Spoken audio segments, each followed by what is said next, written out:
Hi there, I'm Mary Susie from Bead Me a Story, and today I'm going to show you how to make a half Persian 3-in-1. I'm going to show you how to do this in a couple different ways. The first way that I'm going to show you is using rubber O-rings. So we'll be using closed rings, and we'll be learning to make the half Persian 3-in-1 with that first, which is the easiest. Then I'm going to go ahead and show you how to do this all in metal, and I'm going to show you a really easy way to start this. And then finally, using this same rubber pattern, I'm going to show you how to make the half Persian 3-in-1 continuous. And you need to learn to make it continuous not only for the bracelets, but there's some other really cute things you can do making circles and things if you know how to do that. And that is by far the hardest step in this whole process. So without further ado, let's go ahead and get started. Okay, so the first thing you want to do if you're making a multicolored design is go ahead and lay out your closed rings. So in this case, we're using rubber O-rings, and you notice that I've pre-opened my metal jump rings, and these are 16 gauge 1/4 inch jump rings, okay? And you can see that they're very similar in size to the 10mm O-ring. Okay, so what we're gonna do is we are going to take our first jump ring.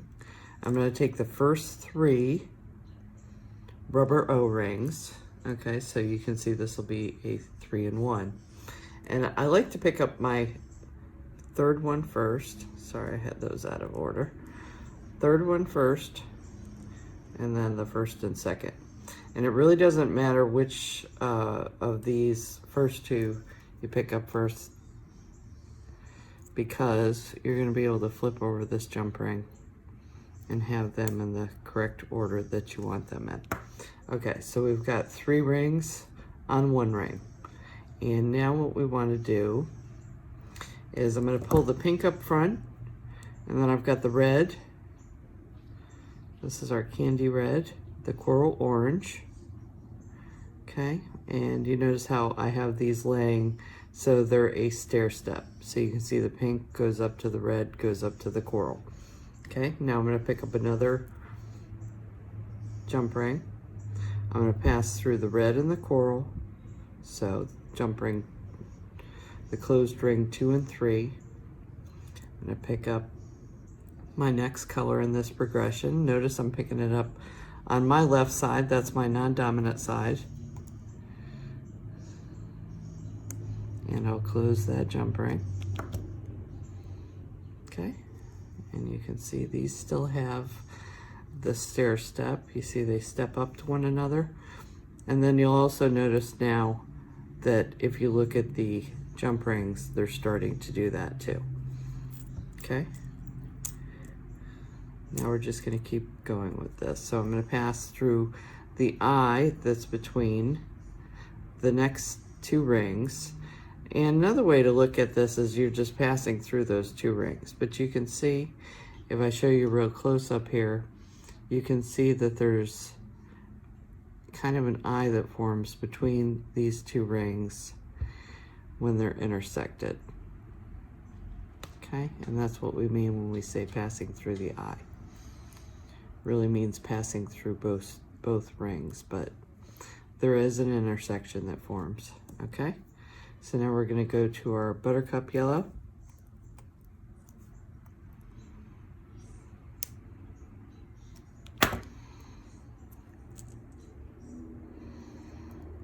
Okay, notice the stair step, and notice the stair step over here.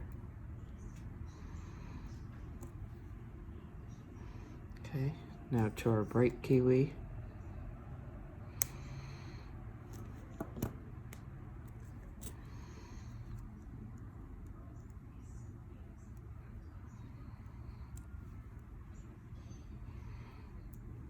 Green.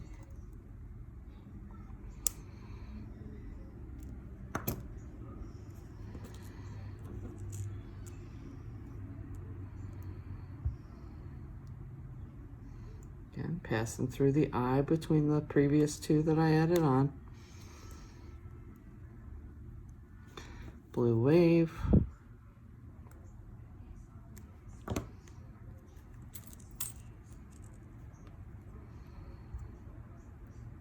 Okay, pass through the eye between the green and the blue wave.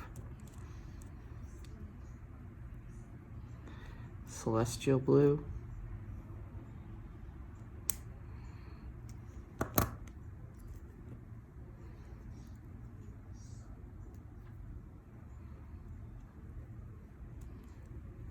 This is indigo. That's a cross between a blue and a purple.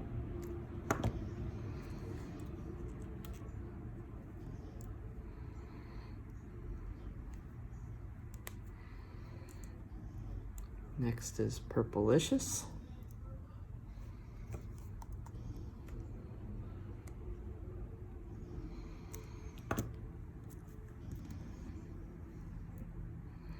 And finally, this is the last color in this rainbow that I'm going to do, and this is Violet. Okay, so this is a 12 color mix that I have available in the 10mm O-ring size. And then again, these are 16 gauge 1/4 inch SWG rings. Okay, so that is how we do that. Now I'm going to show you how to do this with all metal rings. Okay, so starting a half Persian when you're using all metal rings is a little bit more difficult than with the rubber. And the reason is, as soon as I go to close one of my jump rings, everything's going to kind of fall together, and you know, gravity's going to work on them and they're going to kind of lose their shape. So I found a really easy way to start a half Persian 3-in-1 is with about 2 inches of a chenille stem. Now don't use the entire chenille stem, particularly with this size, which I'm still working with the 16 gauge and 1/4 inch jump rings in SWG. You don't want to use the whole thing. I actually tried that first and it got stuck in there and I had to cut out all of the chenille stem. So if you just use the tip of one or a 2-inch piece of one, that'll work out just fine. So you'll notice that I went ahead and put 3 closed rings. So I closed a bunch of silver frost or a matte finish jump ring, and I opened a bunch of shiny jump rings. This is mainly so you can see the contrast of what's happening here. Okay, so here is our 3 closed rings that are on the chenille stem. And just like before, when we start, I'm going to pass through the eye that's between the first 2 rings, and I'm going to come back up. Normally I'd be adding this on, so I'm going to come back up out of the 3rd jump ring.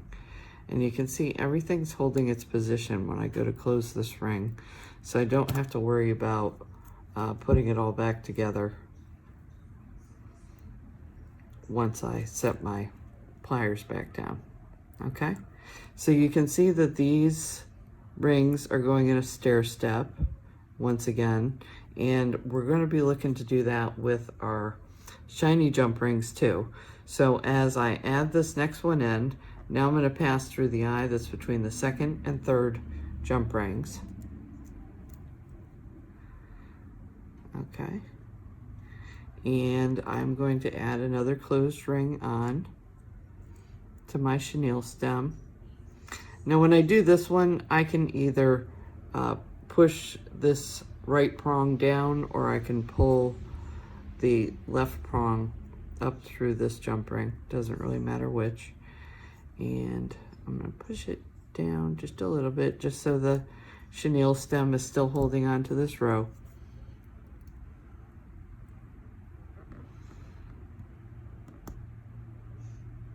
Okay, and that's allowed me to get a couple rows started while the chenille stem kind of hung on to everything for me and I didn't have to worry about it flopping down. Now that we've gotten to this point and gotten the first couple rows in, we're pretty safe to start working off of the chenille stem. Okay, so we're going to go through, this time we want to go through our 3rd and 4th closed jump rings, which are our matte. And I'm going to pass through these. And then this time, I'm just going to put the closed jump ring onto my open shiny jump ring. Okay, and I'm going to close it. So once you start working off the chenille stem,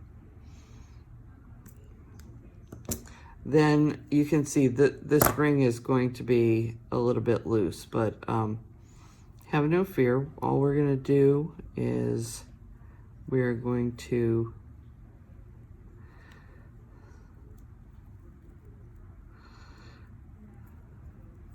just get that into position, okay? And you can see now I'm holding this a little bit more with my left hand. So now I'm using my left hand to support the work, and using my hand to support, and then maybe my thumb in the front to keep the rings in the order that I want them in. Okay, and I'm going to pass through the eye that's between these two rings. Okay, I'm going to add the closed ring onto the back, or my left side here, and close, and it'll be in the right position.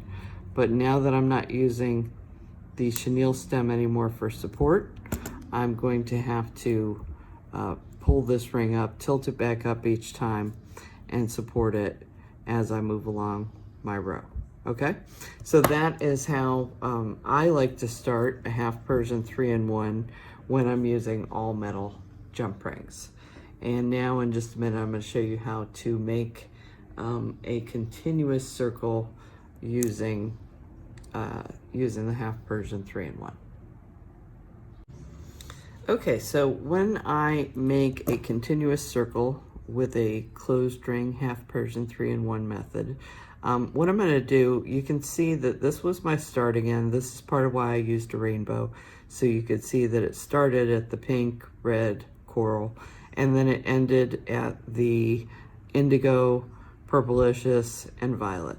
Okay, so the first thing I'm going to do is I'm going to continue this end, okay, and the next step I would have done was I would have passed a jump ring through the eye that was between the purplicious and the violet.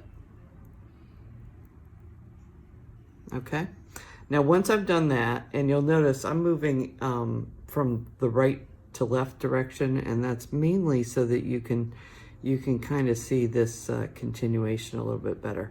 So I'm going to bring the start of my half Persian up, and I'm going to latch onto this pink. Okay, so that pink is called fuchsia berry. I'm going to pass through that as well, and then I'm going to go ahead and close this jump ring.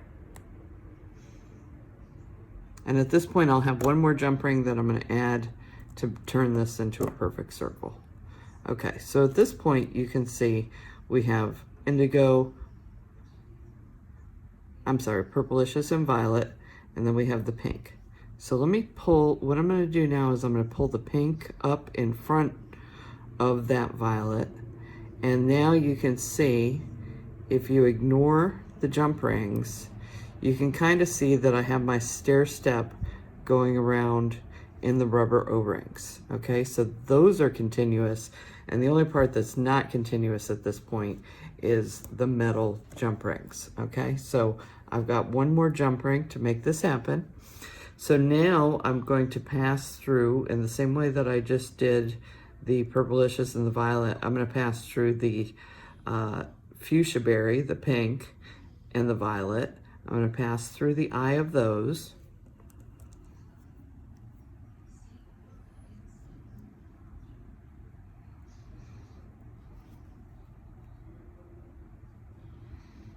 Okay, I made that happen. Now what I want to show you is that the prongs of this jump ring are facing up or away from me, okay? And the next step of this process is that I'm going to grab my jump ring on the inside of the circle, okay? And all I'm trying to do is tilt this jump ring in a different direction. So I'm going to let it tilt down. So you notice I'm letting it pass around that jump ring that's on the front and the other O-rings, and then I'm going to let this back side pass down. So you can see I'm just tilting this.